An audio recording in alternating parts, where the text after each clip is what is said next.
চলুন আজ আমরা এমন একটা শক্তি নিয়ে কথা বলি যা আমাদের সবার কাছেই আছে, কিন্তু আমরা হয়তো সেটার সঠিক ব্যবহার জানি না। আর সেটা হলো নীরবতার শক্তি। আজকে আমরা দেখব কিভাবে কৌশলগত নীরবতা ব্যবহার করে আপনার কথার ওজন বাড়ানো যায় আর আপনার বলা প্রতিটি শব্দকে আরও প্রভাবশালী করে তোলা যায়। তো চলুন একদম গোড়া থেকে শুরু করা যাক, একটা খুব সাধারণ অনুভূতি দিয়ে, যা আমাদের অনেকের সাথেই মিলে যেতে পারে যখন মনে হয় আমাদের কথাগুলোকে কেউ ঠিকমতো পাত্তাই দিচ্ছে না। আচ্ছা, কখনো কি এমন মনে হয়েছে যে আপনি তো বলছেন, অনেক কিছুই বলছেন, কিন্তু আপনার কথার সেই জোরটা নেই?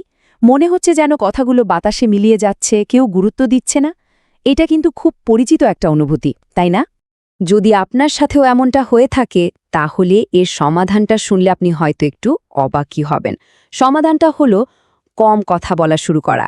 হ্যাঁ, ঠিকই শুনছেন, কম কথা বলাই হতে পারে নিজের প্রভাব বাড়ানোর প্রথম এবং সবচেয়ে শক্তিশালী একটা পদক্ষেপ। কিন্তু কম কথা বলা মানে কিন্তু চুপচাপ নিষ্ক্রিয় হয়ে বসে থাকা নয়, একদমই না। এর আসল মানে হল কৌশলগত নীরবতা বা স্ট্র্যাটেজিক সাইলেন্সের ক্ষমতাকে কাজে লাগানো। তো চলুন দেখি এই জিনিসটা আসলে কি।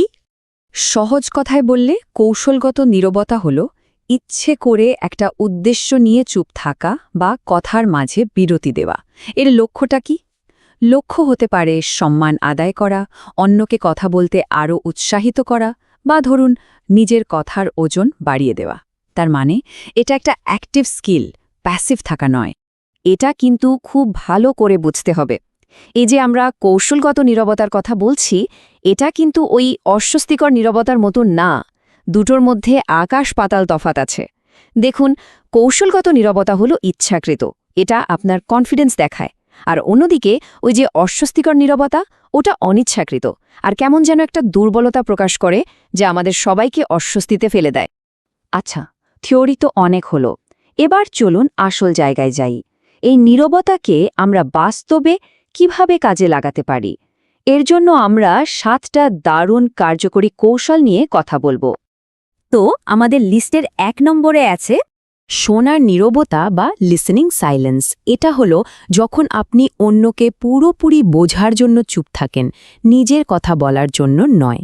দেখুন, এর পেছনে সাইকোলজিটা খুব সিম্পল। যখন কেউ অনুভব করে যে তাকে সত্যি সত্যি মন দিয়ে শোনা হচ্ছে, তখন সে সম্মানিত বোধ করে। আর এর ফলে কি হয়? সে আরও মন খুলে কথা বলে, আপনিও অনেক বেশি কিছু জানতে পারেন। এরপর 2 নম্বরে যেটা আসছে, সেটা হলো চিন্তাশীল বিরতি বা থটফুল পজ।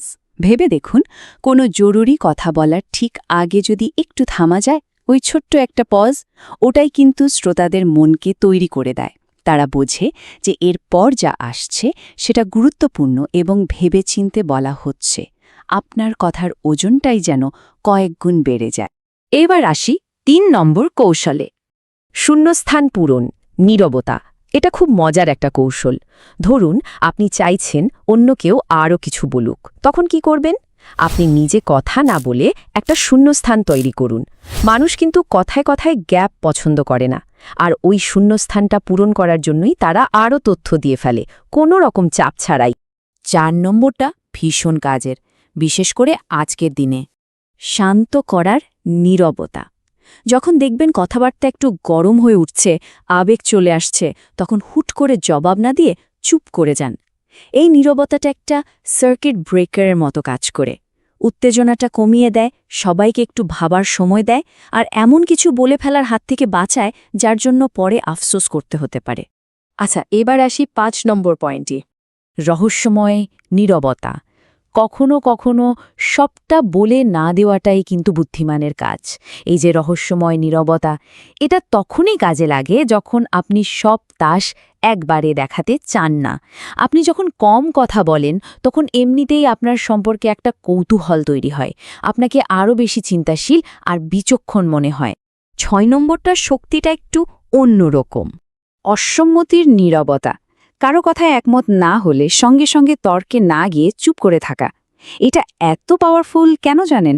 কারণ অপরপক্ষ হয়তো একটা ঝগড়ার জন্য তৈরি ছিল, কিন্তু আপনার এই নীরবতা তাকে পুরোপুরি অপ্রস্তুত করে দেয়। আপনি কোনো অ্যাগ্রেশন না দেখিয়েই বুঝিয়ে দিলেন যে আপনি একমত নন, আর তাকে তার কথাটা নিয়ে আবার ভাবতে বাধ্য করলেন। এবং সবশেষে 7 নম্বর, এটা দর কষাকষির সময় একটা ব্রহ্মাস্ত্রের মতো। আলোচকের নীরবতা। আপনি যখন কোনো একটা অফার দিলেন বা দাম বললেন, তারপর একদম চুপ, কোনো কথা নয়, এই নীরবতাটা অপরপক্ষের ওপর একটা অদৃশ্য চাপ তৈরি করে। এটা দেখায় যে আপনি আপনার প্রস্তাবে কতটা কনফিডেন্ট, আর বেশিরভাগ সময়ই এই চাপের ফলে ওপাশ থেকে আরও ভালো একটা অফার চলে আসে। তো আমরা 7টা কৌশলের কথা তো জানলাম। আসল বিষয়টা হলো এগুলোকে বোঝা এবং আমাদের প্রতিদিনের কথাবার্তায় ঠিক সময়ে ঠিকঠাকভাবে ব্যবহার করা। তাহলে চলুন আজকের আলোচনা থেকে মূল যে বিষয়গুলো আমরা শিখলাম সেগুলো আরেকবার ঝালিয়ে নিই। প্রথমত, নীরবতা দুর্বলতা নয়, এটা একটা সচেতন সিদ্ধান্ত। দ্বিতীয়ত, এটা আপনার প্রতি অন্যদের সম্মান বাড়ায় আর আপনার কথার মূল্যও বাড়িয়ে দেয়। তৃতীয়ত, আমরা যে বিভিন্ন ধরনের নীরবতার কথা বললাম সেগুলো এক একটা পরিস্থিতির জন্য এক একটা হাতিয়ারের মতো। আর সবশেষে, এই নীরবতাকে ঠিকমতো ব্যবহার করতে পারলে যে কোনো আলোচনাতেই আপনার নিয়ন্ত্রণ অনেক বেড়ে যাবে। তাহলে এবার ভাবার পালা, এই যে 7টা কৌশলের কথা আমরা জানলাম, এর মধ্যে কোনটা আপনি আজই ব্যবহার করে দেখতে চান? সবসময় মনে রাখবেন, অনেক সময় সবচেয়ে জোরদার বক্তব্যটা কিন্তু কোনো শব্দ দিয়ে নয়, নীরবতা দিয়েই দেওয়া হয়।